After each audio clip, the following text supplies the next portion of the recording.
My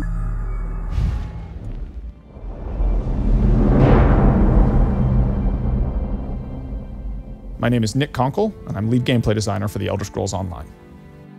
Elder Scrolls games have always had very open-ended progression systems, and this one's no different. There's a huge number of choices, and you can choose to focus on one or spread yourself amongst all of them. And of course, if you spend enough time, you can eventually master them all. So let's start with the very basics.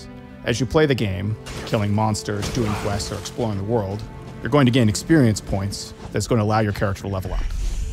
It isn't just leveling up that gives you skill points.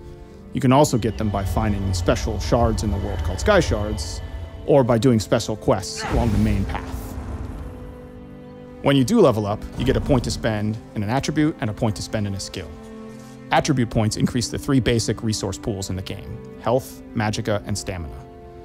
Health is drained when you take damage in combat, magicka when you cast spells, and stamina when you sprint or use weapon abilities. Attributes are how you define your character in broad terms. Do I want to be really survivable? Do I want to be a mage caster person? Or do I want to be a physical in-your-face type attacker?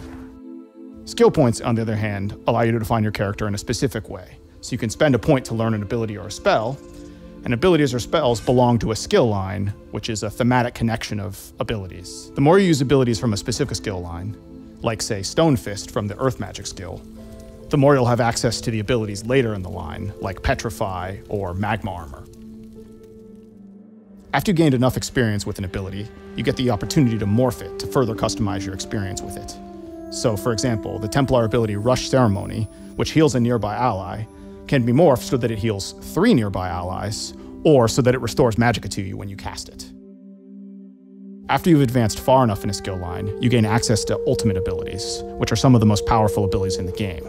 Things like Dragon Leap on the Dragon Knight, or Overload on the Sorcerer, or Nova on the Templar. Ultimate abilities work a little differently from the rest of the abilities in the game. They don't consume magicka or stamina. Instead, you have to build up for the opportunity to use them, and then when you do, you can have a devastating effect on the battlefield. So we've been talking a lot about spells that you can use in combat, which we call active abilities. But you can also spend your skill points on passive abilities. And those have a more subtle effect that's permanent on your character.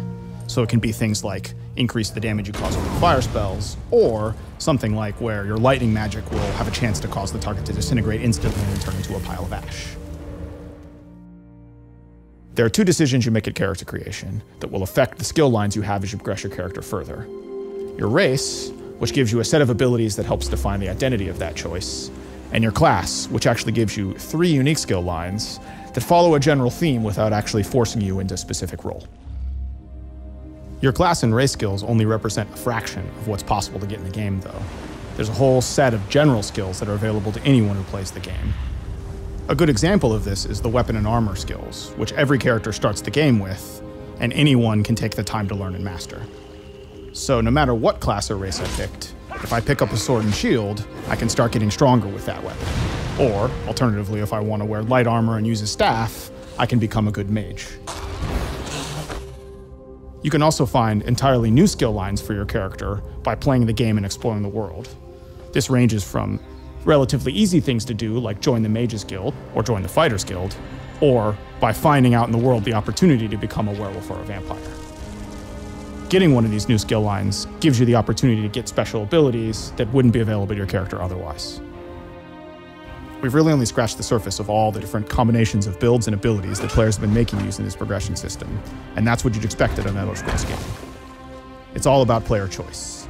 You can build the character the way you want to, and we can't wait to see what you guys come up with.